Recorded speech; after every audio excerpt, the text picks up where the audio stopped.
നമസ്കാരം. മൈഫിൻ എർത്തിന്റെ ഓണം സ്പെഷ്യൽ എപ്പിസോഡിലേക്ക് എല്ലാവർക്കും സ്വാഗതം.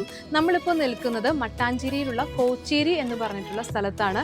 ഇപ്പോൾ നമുക്ക് നോക്കിയാൽ തന്നെ കാണാം, നമ്മളിപ്പോൾ പടിവാതിലിന് മുന്നിലാണ് നിൽക്കുന്നത്. നമ്മുടെ കേരളത്തിൽ പടിവാതിലുകളുള്ള വീടുകൾ വളരെ ചുരുക്കമാണ്.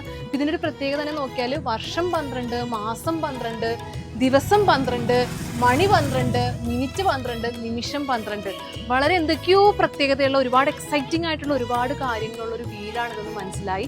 ഇതിന് ഉടമസ്ഥനായിട്ട് വരുന്നത് വേണുചേട്ടനാണ്. വേണുചേട്ടനും ഒരുപാട് അത്ഭുത കാഴ്ചകളും നമുക്ക് ഈ പടിപ്പുരയ്ക്കകത്ത് വെയിറ്റിംഗ് ആണ്. നമുക്ക് എന്തായാലും ഒന്ന് പോയി നോക്കാം.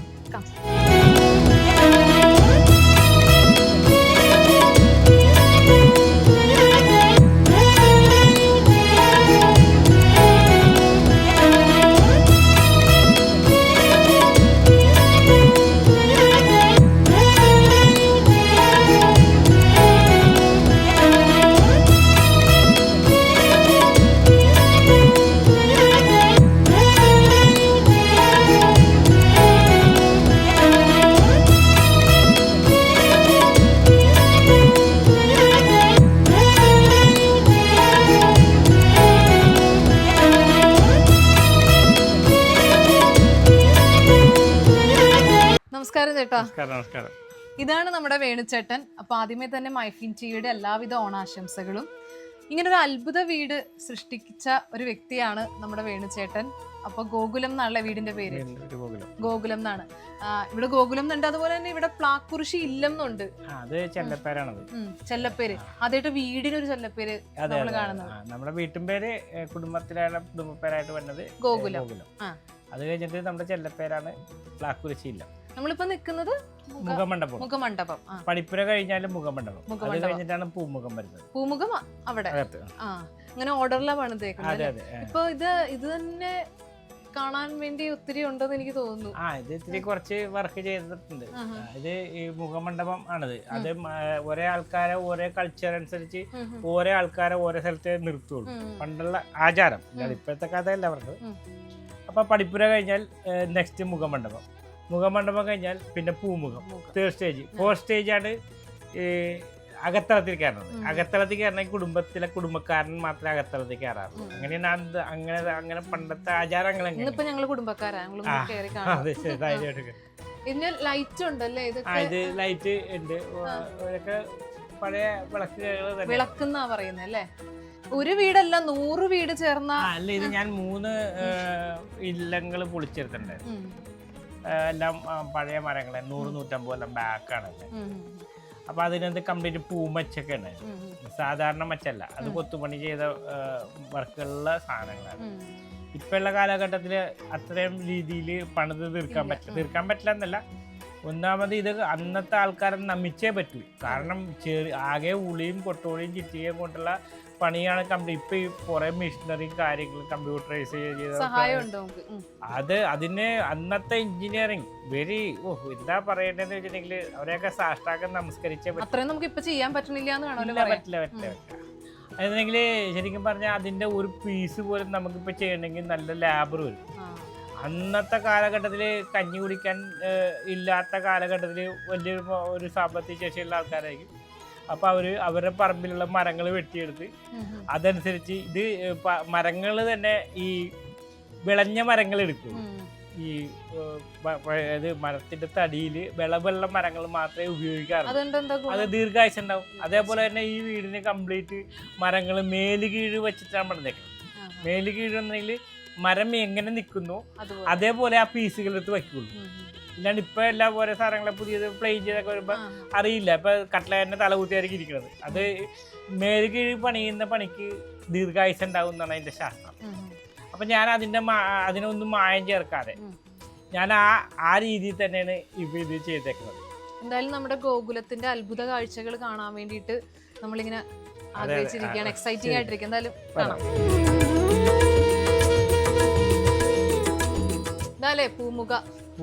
പൂമുഖം പണ്ടത്തെ പോലെ തന്നെ നിലവിളക്ക്, തൂക്കുവിളക്ക്, ഇത് ഗജരാജ ചാരുപടി എന്ന് പറയും. നമ്മുടെ ചാരുപടി എങ്ങും ഇല്ലാത്തൊരു മോഡൽ അത് ചെയ്തെടുത്താണ് ഞാൻ. നമ്മുടെ ആശയത്തില് ഒരു 30ഓളം ആനകളെ. നമ്മുടെ ആശയം എന്ന് പറയുമ്പോൾ ഇത് ചേട്ടന്റെ ഒരു ഐഡിയ ആണോ അല്ലെങ്കിൽ ഇതിന് പിന്നില്? അതെ അതെ അതെ, അത് കാരണം ഇതിന് വേറെ എഞ്ചിനീയർ ആർക്കിടെക്ട് ആരുമില്ല. ചേട്ടൻ തന്നെ അല്ല, നമ്മുടെ മനസ്സിലുള്ള പിക്ചറാണ്. പടിപ്പുര, മുഖമണ്ഡപം, പൂമുഖം, അകത്തളം, അറപ്പുര, നിലവറ, പൂമുഖപ്പൊടി, ഗജരാജ ചാരുപടി, മാളികപ്പുര, ആമക്കല്ല, ആമാടപ്പെട്ടി, ആട്ടുകെട്ടിൽ, ആട്ടുവങ്ക, ഈ കോൽപ്പൂട്ട്, ചിത്രപ്പൂട്ട്, കള്ളപ്പൂട്ട്, ഇരട്ടപ്പൂട്ട്, കൊല്ലപ്പൂട്ട്, അങ്ങനെ എല്ലാ പഴമയുടെ എല്ലാ സാധനങ്ങളും ഉണ്ട്. നമ്മളൊരു മ്യൂസിയത്തിലേക്കാ പോകാൻ പോകുന്നത്. ചെറിയൊരു വീടാണ്.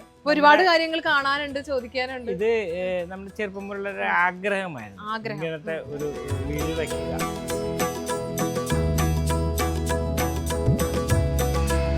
ഇത് കൽപ്പാത്തി രഥത്തിന്റെ ചക്രമാണിത്. കൽപ്പാത്തി രഥത്തിന്റെ ചക്രം ഉപയോഗിച്ചിട്ടാണ് ഞങ്ങൾ ടീപ്പോയ് ഉണ്ടാക്കിയേക്കുന്നത്. അപ്പൊ ഈ അവിടെ യൂസ് ചെയ്തിരുന്ന രഥത്തിന്റെ ചക്രമാണത്. ഇതൊക്കെ എത്ര വർഷം പഴക്കമുണ്ടാവും? ഇതൊക്കെ നൂറ്റാണ്ടോളം പഴക്കമുണ്ടാവും. അല്ല, അത് ഡാമേജ് ആയി കഴിഞ്ഞപ്പോ പുതിയത് അവര് ചെയ്യുമല്ലോ ഓരോ അമ്പലങ്ങളിലൊക്കെ ചെയ്യുമ്പോ. അപ്പൊ അവര് പഴയത് ആക്കി വിൽക്കുന്ന സാധനങ്ങള് അതിന്റെ ചക്രമാണ് ഈ നമ്മളൊരു ടീപ്പോയായിട്ട് ഉപയോഗിക്കുന്നത്. ഇത് ആമാടപ്പെട്ടി. ഇത് ആമാടപ്പെട്ടിക്കും പ്രത്യേകതകളുണ്ടാവും. ഇതൊക്കെ പണ്ട് ആരെങ്കിലും യൂസ് ചെയ്തിരുന്ന. പിന്നെ ഇത് ഒറ്റത്തടിയിൽ കൊത്തിയെടുത്തതാണ്. ഒറ്റത്തടി. ഇത് മൂലക്കെട്ടില്ലേ, മൂലക്ക് ജോയിന്റ് ഇല്ല. സാധാരണ ഇതേപോലെ പലകകൾ എടുത്തിട്ട് ജോയിന്റ് ചെയ്തിട്ടാണ് ഉണ്ടാക്കുന്നത്. ഇതിപ്പോ നമുക്ക് അങ്ങനെ ഒരു പീസ് കിട്ടിയതാണ്. ഇത് റയറാണ്, ഇങ്ങനത്തെ പെട്ടികൾ കുറവാണ്. അതുപോലെ തന്നെ ഈ മച്ചിന് ഭയങ്കര പ്രത്യേകത. ഇത് പൂക്കളെന്നുണ്ടെങ്കിൽ സാധാരണ ഇത് റയറാണ്. ഇതൊക്കെ ഇത് പുറംകൊത്താണിത്. ഈ മരം പുറംകൊത്തുന്നുണ്ടെങ്കിൽ ഈ ഫ്ലവറിന് നിർത്തിയിട്ട് ഉള്ള ഭാഗം കംപ്ലീറ്റ് മരങ്ങൾ ചെത്തിക്കളയും. അപ്പൊ ഇത് പുറത്തേക്ക് പ്രൊജക്ട് ചെയ്ത് നിൽക്കും. കൂടുതലും ഉള്ളിലേക്ക് കൊത്തുള്ളതാണ് കൂടുതലും കണ്ടുവരുന്നത്. ഇത് റയറാണ്, നമുക്ക് അങ്ങനെ കിട്ടിയതാണ്. ഇത് കൊണ്ടുവന്ന് വെച്ചതാണോ അല്ലെങ്കിൽ ഇത് ഒരു വീട് പൊളിച്ചപ്പോ കിട്ടിയതാണ്. ഇങ്ങനെ ഈ പൂമുഖം ആ വീടിന്റെ ആ സെറ്റ് അങ്ങനെ വെച്ച്. അപ്പൊ ഇതിന്റെ അളവിന് നമുക്ക് അല്ല, ഈ അളവിനാണ് നമ്മൾ വീട് പണിയണത്. ഇതൊന്നും വാസ്തുപ്രകാരമുള്ള വീടുകളാണ്, ശരിക്കും പണ്ടുള്ള കണക്ക് പ്രകാരമുള്ള വീടുകളാണ്. ഇത് 20 അടി, ഇത് 11 അടി. അപ്പൊ അതൊക്കെ അതിന്റെ കോല് കണക്കാണ്. നമ്മൾ പടി പറയുകയാണെങ്കിൽ പണ്ടത്തെ അളവ് കോല് കണക്കിനാണ് അവരുടെ കണക്ക് കൂട്ടൽ വരുന്നത്. ഇപ്പൊ എല്ലാം അതിൻ്റെതായ ആ കണക്ക് പ്രകാരമുള്ള സംഭവമാണ്. നമ്മൾ അത് അതേപോലെ ഒന്നും മായം ചേർക്കാതെ നമ്മൾ അത് ചെയ്തത്. ഓരോ പീസുകളും അതിൻ്റെതായ സാധനങ്ങൾ കറക്റ്റായിട്ട് വെച്ച്. അതേപോലെ തന്നെ ഈ മരങ്ങൾ എന്നുണ്ടെങ്കിൽ എല്ലാം വിളഞ്ഞ മരങ്ങളായിരുന്നു, മോശമാകൂല. എത്ര കാലം കഴിഞ്ഞാലും വളയില്ല. ഇപ്പോഴത്തെ പുതിയ മരങ്ങളൊക്കെ ബെൻഡായി പോവും. അങ്ങനെ കുറെ പ്രശ്നങ്ങളുണ്ട്. ഇതൊക്കെ തമ്പകത്തിന്. തമ്പകം എന്ന് പറഞ്ഞാൽ ഏറ്റവും ഇരുമ്പിന് തുല്യമാണ് ശരിക്കും പറഞ്ഞാൽ. ഈ മരം തമ്പകം ഇത് ഇരുമ്പിന് തുല്യമാണ്. ഈ റെയിൽവേ ട്രാക്കിനൊക്കെ ഇടുന്നതും മരം തമ്പകമാണ്. റെയിൽവേ ട്രാക്ക് പണ്ടുള്ള റെയിൽവേ ട്രാക്കിനുണ്ട് വട്ടം ഇടുന്നത് മരം. അത് ഇപ്പോഴാണ് കോൺക്രീറ്റിന്റെ വന്നേക്കുന്നത്. പണ്ടുള്ള റെയിലിന് കംപ്ലീറ്റ് മരത്തിന്റെ മുകളിലാണ് റെയിൽ വരുന്നത്. ഇപ്പൊ എന്തെങ്കിലും പേരുണ്ടോ ഈ മച്ചിന്? ഇത് പൂമച്ച് എന്ന് പറയും. പൂമുഖം, പൂമച്ച്. അതേപോലെ തന്നെ ഈ മച്ചിന്റെ പ്രത്യേകത ഇത് ഓരോ കള്ളിയിലും ഓരോ തരത്തിലുള്ള ഫ്ലവർ. ഇത് വേറെ വീടിന്റെ ഇത് ഒരു വീടിന്റെ പൂമുഖത്തുള്ളതാണ്. അപ്പുറത്തുള്ളത് വേറെ വീടിന്റെ ഭൂമുഖത്തിലാണ്. ഫ്രണ്ടിൽ തന്നെ പല പല വീടുകൾ. ഇപ്പൊ ഇത് പള്ളിപ്പുറത്താണ്. ഇത് കരുനാഗപ്പള്ളിയാണ്. അത് കായംകുളമാണ്. ഈ വട്ടം വെച്ചേക്കുന്നത് ആലപ്പുഴയാണ്. ഈ തൂണ് പാലക്കാടാണ്. അങ്ങനെ പല ദേശത്തു നിന്ന് കൊണ്ടുവന്ന കേരളത്തിലെ നാനാ ഭാഗത്തുനിന്ന് ഉള്ള സാധനങ്ങൾ. നേരിട്ട് പോയി എടുക്കുവാണോ അല്ലെങ്കിൽ അവരോട്? അല്ല, ഞങ്ങൾ ഓരോ വീട് പൊളിക്കുന്ന ആൾക്കാർ നമ്മളോട് പറയും. അപ്പൊ ആ വീട് പൊളിക്കുന്ന സ്ഥലത്ത് പോകും. എങ്ങനെ അവരൊക്കെ കോണ്ടാക്ട്? അല്ല, നമുക്ക് അതേപോലെ ഇപ്പൊ നമ്മൾ ഒരു ആൾക്കാരെ കണ്ട് അടുത്ത ആളെ കണ്ട് മാറി അങ്ങനെ ബന്ധങ്ങൾ കണക്ട് ചെയ്ത് വരും. ഇവിടെ അപ്പൊ അങ്ങനെ നമ്മൾ അവര് വിൽക്കാൻ വേണ്ടി വെക്കുമ്പോ നമ്മള് കറക്റ്റ് കാര്യങ്ങൾ ഇതിൽ നിന്നൊക്കെ മനസ്സിലാവുന്ന പല ഇല്ലങ്ങളും അന്യാധീനപ്പെട്ടു. അതെ കുറെ. കാരണം ഇത് മെയിൻറ്റെയിൻ ചെയ്യാനുള്ള ബുദ്ധിമുട്ട് കൊണ്ടാണ്. പക്ഷെ നമുക്കിത് ഇഷ്ടപ്പെടുന്നതിന് കഷ്ടപ്പെടാൻ തയ്യാറാണ് എല്ലാവരും. എന്ത് കാര്യം നമുക്ക് ഇഷ്ടമാണെങ്കിൽ അതിനു വേണ്ടി കഷ്ടപ്പെടും നമ്മൾ. ഇല്ലെങ്കിൽ ഇഷ്ടമല്ലെങ്കിൽ നമ്മൾ കഷ്ടപ്പെടില്ല. ഇത് ഇഷ്ടമായിരുന്നു ചേട്ടൻ. ഇഷ്ടമാണിത്. ഇത് തരാ കണ്ണൻ. ഇത് ഗോകുലം കണ്ണൻ. നമ്മൾക്ക് ഇങ്ങനെ ഒരു ആന. ഈ ആനയാണ് ഇവിടെ കംപ്ലീറ്റ് ചാരുപടിയായിട്ട് വെച്ചേക്കുന്നത്. അപ്പൊ അതിനൊരു നല്ലൊരു സാധനം വേണമെന്ന് വെച്ച് കണ്ടിട്ട് സുഖിച്ച്. അപ്പൊ എനിക്ക് പക്ഷെ ഈ പൂമുഖപ്പടിയിൽ ഏറ്റവും ഇഷ്ടമായത് ആ ആട്ടുകെട്ടിലാണല്ലേ. ഇരുന്ന് നോക്കട്ടെ. ഇത് ആട്ടുകട്ടില്, ആട്ടുപങ്കയുണ്ട്, ആട്ടുപങ്കയുണ്ട്, ആട്ടുതൊട്ടിലുണ്ട്. ആട്ടുപങ്ക എന്ന് പറയുമ്പോ നമ്മള് കാറ്റ് കിട്ടാൻ വേണ്ടി അതുണ്ടോ ഇവിടെ? ഉണ്ടല്ലേ. ഇതിപ്പോ പണ്ടത്തെ പൂകപ്പടികളിൽ ഉണ്ടായിരുന്ന. ഇപ്പൊ ഇത് ശരിക്കും പറഞ്ഞാൽ നമ്മളെ പഴയ വീടുകൾക്ക് ഇതൊക്കെ ഉണ്ടാവും. അപ്പൊ ഞാനിപ്പോ നിലക്കണ്ണാടി വരെ ഉണ്ട്. നിലക്കണ്ണാടി, വാൽക്കണ്ണാടി. നിലക്കണ്ണാടിനെങ്കിലും ഒരു പണ്ടുള്ള വലിയ വലിയ ഫാമിലികൾ, സാധാരണ ഫാമിലികളിൽ ആകെ ഒരു ചെറിയൊരു 4 ഇഞ്ചിന്റെ കണ്ണാടി ഉണ്ടാവുള്ളൂ. അത് വെച്ചിട്ടാണ് പൊട്ടൊക്കെ തൊട്ടൊക്കെ പോണത്. ഇത് സാമ്പത്തികമായുള്ള ആൾക്കാരുടെ അന്നത്തെ വീട്ടില് നിലക്കണ്ണാടി എന്ന് പറഞ്ഞാൽ നിലവില് ഫുള്ള് ആളുടെ നിലവിൽ കാണാൻ പറ്റിയത്. അവരണിഞ്ഞൊരുക്കി ഇറങ്ങുമ്പോൾ കാണാൻ പറ്റിയതാണ് നിലക്കണ്ണാടി. അത് നമ്മുടെ കയ്യിലുണ്ട്. അതേപോലെ തന്നെ നമുക്കിപ്പോ ഇത് വീടിന് ഈ നടുക്ക് വെക്കുന്ന ഒരു പട്ടിക ഉണ്ട്. പട്ടിക മീൻസ് അതിന്റെ അത് അരഞ്ഞാണം എന്നാ പറയുന്നത്. വീടിന്റെ അരഞ്ഞാണം. അരഞ്ഞാണവും വളരെ കൊത്തുപണി ചെയ്ത ഇതാണ് കാണുന്നത്.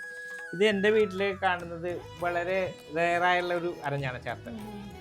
അത് സാധാരണ ഒരു ബട്ടർഫ്ലൈ പോലത്തെ ആണ്. ശരിക്കും അവിടെയൊക്കെ ഉണ്ട്, അവിടെയൊക്കെ കുറച്ചുണ്ട്. ആ മോഡൽ ഒരേ ഡിസൈനാണ് കാണുന്നത്.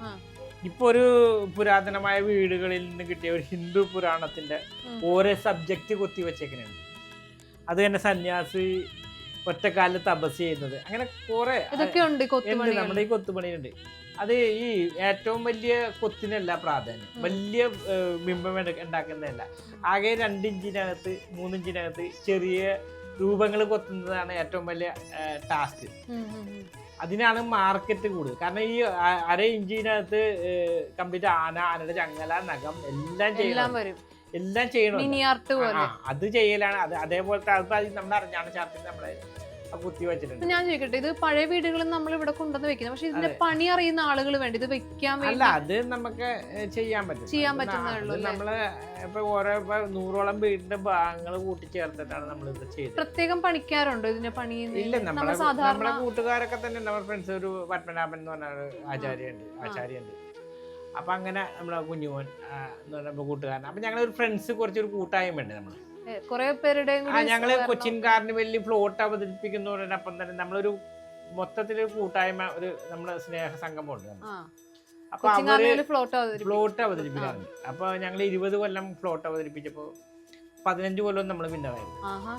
ഇവിടുത്തെ ഫേമസ് ടീമാണ്. ഞങ്ങള് അങ്ങനെ ചെയ്യുന്നൊരു ടീമുണ്ട്. അപ്പൊ അതുകൊണ്ടിട്ട് ഇപ്പൊ എല്ലാവരും പാടാ പോടാ ആൾക്കാരാണ്. അപ്പൊ ഒരാള് പറയാ ഇന്ന് നമുക്ക് ചെയ്യാം, അപ്പൊ അവര് പറയാം അത് വേണ്ട, അതിനേക്കാൾ അപ്പുറത്ത് ചെയ്യാം എന്ന് നമ്മളെപ്പോഴും നമ്മള് അതെ. അതുകൂടാതെ നമ്മളിപ്പോ ജീവിതത്തിലായാലും എന്തായാലും നമ്മള് അറിയണമെന്നൊരു കാര്യമുണ്ട്. അറിഞ്ഞതിലപ്പുറം ചിന്തിക്കാം. അറിഞ്ഞതിലപ്പുറം ചിന്തിച്ചു കഴിഞ്ഞാൽ നമുക്ക് എന്തും ചെയ്യാൻ പറ്റും. നമ്മളിങ്ങനെ ഇരുന്നാ ശരിയാവില്ല, ഒരുപാട് കാഴ്ചകളുണ്ടല്ലേ അകത്ത്. കാഴ്ചകൾ കുറച്ചുണ്ട്. ഇവിടെ എന്തോ ഒരു പെട്ടി ഇരിക്കുന്നുണ്ടല്ലോ. അത് നമ്മുടെ പഴയ കാലത്തെ ഗ്രാമഫോൺ എന്ന് പറയും. ഗ്രാമഫോൺ ഈ കറണ്ടൊക്കെ ഇല്ലാത്ത കാലഘട്ടത്തില് പാട്ട് കേൾക്കുന്ന പാട്ട് പെട്ടിയാണ്. അതിങ്ങനെ പെട്ടിയിലാ സൂക്ഷിക്കുന്നത്. അത് പെട്ടിന്റെ കോളാമ്പി. ഇതിന്റെ പുതിയൊരു ഇത് ആദ്യത്തെ മോഡലാണ് പെട്ടിയിലാണ്. പിന്നെ ഇതേപോലെ തന്നെ നമ്മുടെ കോളാമ്പി വരുന്നുണ്ട്. അത് നമ്മുടെ തന്നെ ഉണ്ട്. കോളാമ്പി വരുന്നത് അത് നമ്മുടെ ഇവിടെ ഉണ്ട്. അപ്പൊ അത് ഫ്രണ്ടിൽ തന്നെ വെച്ചിട്ടുണ്ടായിരുന്നത്. ഇതാണെങ്കിൽ നമുക്കിത് വൈൻഡ് ചെയ്യണം. ഇത് കീ കൊടുക്കണം. വർക്കിംഗ് ആണ്. ഇതാണെങ്കിൽ കറണ്ട് വേണ്ട. പാട്ട് കേൾക്കാം. ഇത് കറണ്ട് വേണ്ട. ഇതിപ്പോ ഇങ്ങനെ വെക്കുവല്ലേ.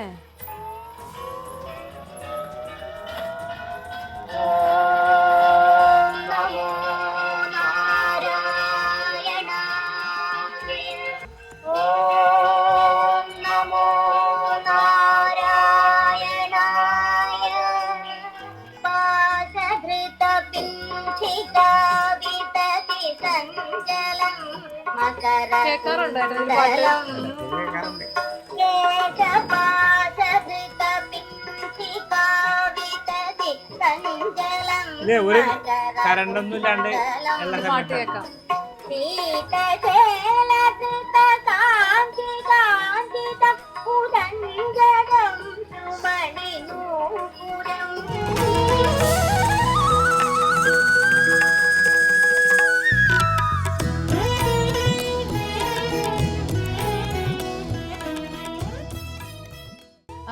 ഗണപതിയാണല്ലേ ഇപ്പൊ വീട്ടില്?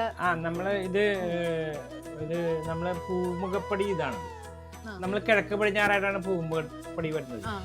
അപ്പൊ നമ്മള് ഇത് ആദ്യം തന്നെ ദർശനം വിഘ്നേശ്വരൻ. പിന്നെ നമ്മുടെ വീടിന്റെ അവസ്ഥ അനുസരിച്ച് നമ്മളിപ്പോ ഇടത് ഭാഗത്താണ് നമുക്ക് വെച്ചേക്കണത്. എൻട്രൻസ് ഇങ്ങനെ വരുന്നത്. ഇതാണ് പൂമുഖപ്പടി. പൂമുഖപ്പടി കഴിഞ്ഞിട്ടാണ് ഫ്രണ്ട് ഡോർ വരുന്നത്. ഇവിടെ നമ്മുടെ മണിച്ചിത്രത്താഴിലൊക്കെ കാണുന്ന പോലെ അല്ല, ഇത് ചിത്രപ്പൂട്ടാണ്. ചിത്രപ്പൂട്ടെന്ന് പറഞ്ഞെങ്കിലേ മണിച്ചിത്രത്താഴെന്നുണ്ടെങ്കിൽ ഈ സ്പ്രിംഗിന് താക്കോൽ തുറക്കുമ്പോ ടിങ് സൗണ്ട്, സ്പ്രിംഗിന്റെ ബാലൻസ് ആണ് മണിച്ചിത്രത്താഴ്. ആ മണി അപ്പൊ തുറക്കുമ്പോ സൗണ്ട് കേൾക്കണം. മറ്റേ ആരെങ്കിലും രാത്രി തുറക്കണ എന്തെങ്കിലും ഉണ്ടെങ്കിൽ അതാണ് മണി അടിക്കുമ്പോ തുറക്കുമ്പോ മണി കേൾക്കും. അതാണിപ്പോ ഈ ലോക്ക് തുറക്കുന്ന ഉണ്ടെന്ന് അറിയും. ഇപ്പൊ ഇത് ഇതിപ്പോ ചിത്രപ്പൂട്ടാണ്. ഈ മണിച്ചിത്രത്താഴിട്ട് പൂട്ടും എന്നൊക്കെ പറയില്ലേ, അതില് മണിയില്ല, ചിത്രപ്പൂട്ടാണ്. ഇത് ഒരു 100-150 ബാക്കാണിത്. ഇതേപോലത്തെ വർക്ക് ഇപ്പൊ റയറാണ്. ഇപ്പൊ ഇത് ഈ ചെറിയ ഇതൊക്കെ എല്ലാം വാർത്തെടുത്താണ്. മറ്റേ തകിടടിച്ച് എടുത്തതല്ല, തകിടടിച്ച് വാർത്ത പിച്ചള് വെങ്കലപ്പണിക്കാരുണ്ടല്ലോ, ഉരുക്കി വെച്ചിട്ട് അതാണ് ഈ ചെയ്തേക്കുന്നത്. അതൊക്കെ പഴയ അതേപോലെ തന്നെ ഇത് ഇതിനകത്തേക്ക് വെട്ടിക്കയറ്റി. ഇത് തമ്മില് കണ്ട ഈ മരം കൊത്തിയിട്ട് ഇതിനകത്തേക്ക് കയറ്റുന്നത്. അത് ഗജലക്ഷ്മിയാണ്. ഗജലക്ഷ്മി ആനയുണ്ട്. ലക്ഷ്മിയുടെ 2 ഭാഗത്തും വരുന്നത് ആന. അതാണ് ഗജലക്ഷ്മി. സർട്ടിഫിക്കറ്റ് ഇരിക്കുന്നുണ്ടല്ലോ. ഇത് വന്നിട്ട് നമ്മുടെ കേരള ഗവൺമെന്റിന്റെ പുരാവസ്തു വകുപ്പിന്റെ ഡയറക്ടർ വന്നിരുന്നു ഇവിടെ. അപ്പൊ അവര് നമുക്കൊരു അപ്രീസിയേഷൻ ലെറ്റർ തന്നാണ്. അകത്ത് നമ്മുടെ ചെറുതായിട്ട് ചെറിയ കാര്യങ്ങളൊക്കെ അവിടെ ഉണ്ട്. അപ്പൊ നമുക്ക് അകത്തെ കാഴ്ചകളിലൂടെ ഒന്ന് കാണാം അല്ലേ? അതെ അതെ, ഇവിടെയാണ് നമ്മളെ ഫ്രണ്ട് റൂം. ചേട്ടാ ഇതിപ്പോ അമ്പലം പോലെ ഉണ്ടല്ലോ, ദേവി. അല്ല, നമ്മളുടെ ഇഷ്ടങ്ങളാണല്ലോ ഏറ്റവും വലിയ. നമ്മളൊരു പോസിറ്റീവ് എനർജി കിട്ടുക. വീട്ടിൽ കയറുമ്പോ തന്നെ നമുക്കൊരു പോസിറ്റീവ് എനർജി. ദേവി ഇത് അഷ്ടലക്ഷ്മി ശിവപാർവതി കല്യാണം. ശിവപാർവതി കല്യാണം അല്ലെ താഴെ? അപ്പൊ അത് കൈ പിടിച്ചു കൊടുക്കാൻ ഒരാള്? അതെ അതെ, അത് ശിവനും പാർവതിക്കും കല്യാണം. ഇതൊക്കെ നല്ല ഒറിജിനൽ ഇതല്ലേ? ഇത് 70 കിലോ ഉണ്ട്. ഒരു ആൾക്ക് പറ്റില്ല. ആട്ടവിളക്കാണ് ഈ വിളക്ക്. ആട്ടക്കഥകളിക്കൊക്കെ ആട്ടവിളക്കായിട്ട് ഉപയോഗിക്കുന്നത്. ഇതിലൊക്കെ എത്ര തിരിയായിരിക്കും? ഇത് ഒരു ആട്ടവിളക്കിന് ഒറ്റത്തിരി. ഇത്രയും വലിയ വിളക്കിലല്ലേ? വിളക്കിലാലും കഥകളിയുടെ നടക്കുന്ന സ്ഥലത്ത് ഒരു തിരികെത്തി. അതാണ് ആട്ടവിളക്ക്. ഇത് പറ. പറ. ഇവിടെ ഒത്തിരി വിഗ്രഹങ്ങൾ കാണുമല്ലോ. വിഗ്രഹങ്ങളൊക്കെ ചേട്ടന്റെ കളക്ഷനിൽ വരുന്നതല്ലേ? ഓരോ സാധനങ്ങളൊക്കെ അങ്ങനെ കിട്ടുമ്പോ അങ്ങനെ വാങ്ങിച്ചു വെക്കുന്നുണ്ട്. ലാലേട്ടനുണ്ടല്ലോ നമ്മുടെ.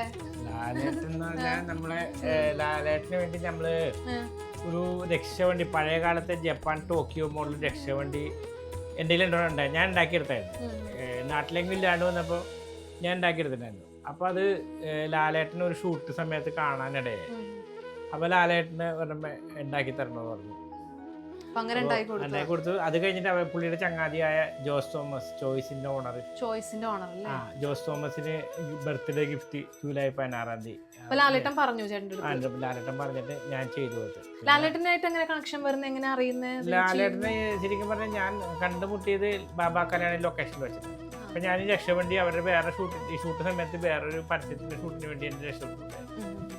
അപ്പൊ അങ്ങനെയാണ് ഇത് എവിടെ നിന്ന് കളക്ട് ചെയ്യുന്ന ചോദിച്ചത്. ഞാൻ പറഞ്ഞത് സാർ ഞാനിത് ഉണ്ടാക്കിയെടുത്താണെന്ന് പറഞ്ഞപ്പോൾ ആണ് പുള്ളിക്ക് കൗതുകം തോന്നുന്നത്. അപ്പൊ എനിക്ക് ഒരെണ്ണം വേണമെന്നൊക്കെ പറഞ്ഞു. ഞാൻ വിചാരിച്ച് ഒരു സാധാരണ വാക്ക് പറയാന്ന് വിചാരിച്ചു.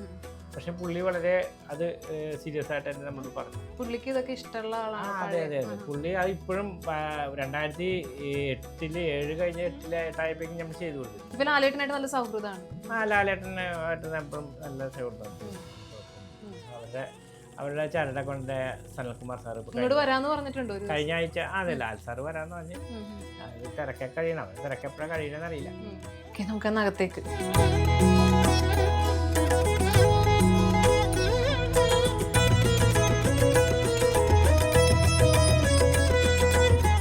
പൂജാമുറിയാണോ? അത് പൂജാമുറി. കൃഷ്ണൻ. അത് തുറക്കാനും പൂട്ടാനും ഒരു പ്രത്യേകത കൂടി ഉണ്ട്. എന്താണ്? ഇതിനെ തുറക്കാനും പൂട്ടും. അപ്പൊ നമ്മൾ കാലത്ത് ഇത് വൈകുന്നേരം ആകുമ്പോഴേക്കും നമ്മൾ ഇത് പൂട്ടും. ഇങ്ങനെ ഒഴിച്ചു തുറക്കുമ്പോ ഈ ഇവിടെ ഇത് വിട്ട് വലിക്കാം.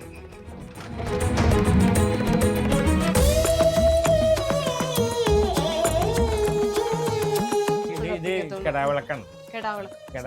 ഇത് കെടാവിളക്കാണെങ്കിൽ 14 ദിവസം കിട്ടും. ഈ വിളക്ക് 14 ദിവസം കത്തുന്നെങ്കിൽ ഇതിനകത്ത് ഈ സ്റ്റോറേജ് ആണ്. ഈ കെടാവിളക്കെന്നുണ്ടെങ്കിൽ ഇത് സ്റ്റോറേജ് ആണ്. ഇവിടെ ഒരു ഹോളുണ്ട്. അപ്പൊ അതിനകത്തൂടി ഫ്ലോട്ട് ചെയ്ത് തമിഴാണല്ലോ. ഇത് തമിഴാണ്. അവിടെ നിന്ന് കളക്ട് ചെയ്തത്. ഇപ്പൊ ഇത് നമുക്ക് കിട്ടിയ അംഗീകാരങ്ങളാണ്. നമ്മളെ കൊച്ചിൻ കാർണിവലില് ഞാൻ നേരത്തെ പറഞ്ഞില്ലേ, 14 കൊല്ലം 14 15 കൊല്ലം 20 കൊല്ലത്തിൽ 15 കൊല്ലം നമ്മൾ വിന്നറാണ്. അതാണ് വലിയ ട്രോഫി. അപ്പൊ നല്ല ആ ട്രോഫികൾ ഇതൊക്കെ ഫസ്റ്റ് പിന്നെ കുറച്ച് കൂട്ടി നമ്മുടെ മക്കളുടെ കുറച്ച് ട്രോഫി മൊമെന്റോസ് അകത്ത്. ഇത് ഈ അകത്ത് കുറച്ച് നമ്മുടെ പഴയ തരത്തിലുള്ള പാത്രങ്ങൾ. പണ്ടത്തെ വീടുകളുടെ പ്രത്യേകത ഇങ്ങനെ വരുന്ന ഇത് ഓട്ടുപാന. ഇതൊക്കെ ഓട്ടുപാന. ഇത് നമ്മുടെ കോളാമ്പി. ഇതിനകത്ത് കുറെ കളക്ഷൻസ് ഉണ്ട്. ഗണപതി, ഇങ്ങനൊരു ഗണപതിനെ ആദ്യമായിട്ടാണ് കാണുന്നത്. അത് അങ്ങനെ കുറെ നൃത്ത ഗണപതി ഉണ്ടായിരുന്നു. അത് നമ്മുടെ ഒരു ചങ്ങാതിക്ക് അത് കൊടുത്തു. നൃത്ത ഗണപതി എന്ന് പറഞ്ഞാല് അത് ഇങ്ങനെ ഡാൻസ് കളിക്കുന്ന പണ്ടത്തെ നമ്മുടെ തേപ്പുപെട്ടി. അത് ആ കാലാപ്പനിയിലുള്ള ടൈപ്പ് ഒക്കെ ഉണ്ട് നമ്മുടെ. ഇത് നൃത്തം ചെയ്യുന്ന ഗണപതി പോലെ. അതെ. ഇങ്ങനത്തെ ആദ്യമായിട്ടാ കാണുന്നത്. സാധാരണ ഗണപതി ഇരിക്കുന്ന തരത്തിലുള്ള സ്റ്റാച്യൂസ് ആണ്. ഇതൊക്കെ ഇത്രയും കളക്ഷൻസ് ചേട്ടൻ്റെ ഉണ്ടെന്ന് അറിയുന്നത് കൊണ്ട് തന്നെ ആരെങ്കിലും ചോദിച്ചു വരാറുണ്ട്, പൊന്നും വില തരാന്നൊക്കെ പറഞ്ഞു. കൊടുക്കാറുണ്ട്. കൊടുക്കും, അല്ലെങ്കിൽ നമ്മളെങ്ങനെ വിശ്വസിച്ച് കൊടുക്കും അല്ലേ. ഇതല്ലേ സപ്രമഞ്ച കട്ടിൽ. സപ്രമഞ്ചം കട്ടിൽ എന്ന് പറയില്ല. മഞ്ചം. ഈ ഫാനും പണ്ടത്തെ ഫാനാണല്ലേ. കട്ടിലൊക്കെ ശരിക്കും പഴയ പുരാവസ്തു തന്നെയല്ലേ? അല്ല, ഇത് നമ്മളിപ്പോ ഇത് ചെയ്തെടുത്ത മണികള്. ഇത് ചന്ദന മണിക്കട്ടിൽ എന്നൊക്കെ പറയില്ലേ, മണിക്കട്ടിലാണിത്. ഇതിപ്പോ ഒരാള് പിടിച്ച ഒരാളല്ല 10 പേര് 200 കിലോ വെയിറ്റ് 200 കിലോ. ഇതൊക്കെ എങ്ങനെ അകത്ത് കയറ്റിയിട്ട് കുറെ പേര് ഹെൽപ്പ് എല്ലാം ഇത് അയച്ചെടുക്കാല്ലേ. ഇത് ഒരേ പാർട്സ് മറ്റേത് ചെയ്യുന്നതാ നമ്മള് പ്ലേസ് ചെയ്യുന്നതാ. അത് അഴിച്ചെടുക്കാൻ പറ്റും. ഇപ്പൊ ചേട്ടാ ഇതൊക്കെ മെയിൻറ്റെയിൻ ചെയ്ത് കൊണ്ടുപോകണമെങ്കിൽ നമ്മൾ എന്തെങ്കിലും പ്രത്യേകം ശ്രദ്ധിക്കണം? ഇല്ല, നമ്മളിപ്പോ പഴയ കാലത്തെ ഇതിനൊക്കെ ശരിക്കും പറഞ്ഞാൽ ചെതലിന്റെ മരുന്നൊക്കെ അവര് ഇപ്പൊ നമ്മൾ കിട്ടുന്ന മരുന്നുകളല്ല, അന്ന് തന്നെ വെറ്റിലയുടെ ഇത് അങ്ങനെ കുറെ കൂട്ടുകളുണ്ടായിരുന്നു. ചെഞ്ചല്യം അങ്ങനെ കുറെ സംഭവം കൂട്ടിയിട്ടാണ് ഇത് പണിയുന്നത് തന്നെ പണ്ടുള്ള ആൾക്കാർ. അപ്പൊ അത് കാരണം അതിന് കൂടുതൽ ചെതല് പ്രശ്നങ്ങൾ വരില്ല. ഇന്നത്തെ തടികൾ പോലെ അല്ല. ഇത് അതൊക്കെ ചില ഭാഗത്തൊക്കെ നമുക്ക് ചില ഐറ്റം ഒക്കെ നമുക്ക് അങ്ങനെ ചെയ്യാത്ത ഐറ്റത്തിനൊക്കെ വരും. അപ്പൊ നമ്മൾ ട്രീറ്റ് ചെയ്തിട്ടുണ്ട്, ഓൾറെഡി ഉണ്ട്. അപ്പൊ നമുക്ക് ഗ്യാരണ്ടീഡ് ആണ് കുറെ വർഷങ്ങൾക്കേക്ക്. കാരണം ഇത് തന്നെ 100-150 കൊല്ലം ബാക്കുള്ള സാധനങ്ങളാണ്. ഇപ്പോഴും ഇങ്ങനെ തന്നെ ഇരിക്കുന്നല്ലേ. അപ്പൊ എന്തായാലും മൈഫിൻ എർത്തിന്റെ ഇന്നത്തെ എപ്പിസോഡിലൂടെ നമ്മൾ കണ്ടത് ചേട്ടന്റെ മനസ്സാണ്, ചേട്ടന്റെ മക്കളിൽ ഒരാളെയാണ്, ചേട്ടന്റെ വീടല്ലേ. ഇത് നമ്മൾ വാക്കുകൾ കൊണ്ട് പറഞ്ഞറിയിക്കാനാവാത്ത തരത്തിലുള്ള ഒരു അനുഭവമാണ് ഇവിടെ വന്ന് കാണുമ്പോൾ നമുക്ക് കിട്ടുന്നത്. ഇതൊരാളുടെ ഒരു വീടാണ്, സ്വപ്നമാണ്, എല്ലാമാണല്ലേ. സ്വപ്ന വീടെന്നാ ഇതിപ്പോ നമുക്ക് കണ്ടത് ഒരു സ്വപ്ന വീട്, അത്ഭുത വീടൊക്കെ ആയിട്ട് തന്നെ തോന്നുന്നത്. നമുക്ക് എല്ലാ കാര്യത്തിലും കുറച്ച് ദൈവാനുകൂല്യം വേണം. ഈ മരപ്പണിയില് കോംപ്രമൈസ് ഇല്ലാത്ത പണിയാണ്. കോംപ്രമൈസ് ഇല്ലാത്ത പണി എന്ന് പറഞ്ഞാൽ ഇപ്പോൾ ഒരു 19 അടി നീളമുള്ള കഷ്ണം വേണമെങ്കിൽ 18 അടിയാണെങ്കിൽ അത് ജോയിൻ ചെയ്യാൻ പറ്റും. മറ്റേ കോൺക്രീറ്റ് പണിയൊക്കെ ആണെങ്കിൽ അത് നമുക്ക് ജോയിൻ ചെയ്തിട്ടുണ്ടാവും. ഇത് എല്ലാം അതേപോലെ കണക്കാക്കി എടുക്കുക, വരിക, ഒക്കെ ജോയിച്ച് പോവുക എന്നൊക്കെ പറഞ്ഞാൽ ഇതിപ്പോ നമുക്ക് എല്ലാവർക്കും തന്നെ ഇതിലുള്ള ഓരോ ചെറിയ കാര്യങ്ങളായപ്പോലും, ചെറിയ വസ്തു ആയപ്പോലും ചേട്ടന്റെ അധ്വാന ഫലം ഉണ്ട്. ചേട്ടൻ അതിനുവേണ്ടി അന്വേഷിച്ച് ഇറങ്ങി കണ്ടെത്തി മേടിച്ചു എന്നൊരു എഫേർട്ട് ഉണ്ട് ഭയങ്കരമായിട്ട്. ഇന്നത്തെ ഒരു തലമുറയ്ക്കോ ആർക്ക് ചിന്തിക്കാൻ പറ്റാത്തതിനപ്പുറമാണ് ചേട്ടൻ ഓടി കിടന്ന് കളക്ട് ചെയ്ത് വീട് നിറച്ചിരിക്കുന്നത്. ഇഷ്ടമാണെങ്കിൽ എന്തും ചെയ്യും, അതാണ് ചേട്ടന്റെ ടാഗ് ലൈൻ അല്ലേ. അപ്പൊ അത് ഇന്നത്തെ നമ്മൾ ഓണം സ്പെഷ്യൽ മൈഫിൻ എർത്തിൽ കാണിക്കാൻ പറ്റിയ ഏറ്റവും ആപ്റ്റ് ആയിട്ടുള്ളൊരു വീടായിട്ട് തോന്നുന്നത്. സാധാരണ നമുക്ക് ഒരൊറ്റ വീടാണ് കാണിക്കാൻ പറ്റുന്നത്. ഇന്ന് മൈഫിൻ എർത്തിലൂടെ നമ്മൾ 100 വീടുകളാണ് കാണിക്കാൻ പറ്റിയിരിക്കുന്നത്. 100 വീടുകളുടെ ഭാഗം, 100 കുടുംബങ്ങൾ താമസിച്ച അതായിരിക്കും ഇല്ലേ. അതെല്ലാം കൂടി നമ്മൾ ഇന്നത്തെ ഓണം സ്പെഷ്യൽ മൈഫിൻ എർത്തിലൂടെ കാണിക്കാൻ പറ്റിയത്. എന്തായാലും ഒരുപാട് സന്തോഷം ചേട്ടനെ പരിചയപ്പെടാൻ പറ്റിയത്, ചേട്ടൻ്റെ ഗോകുലം കാണാൻ പറ്റിയത്. Thank you so much.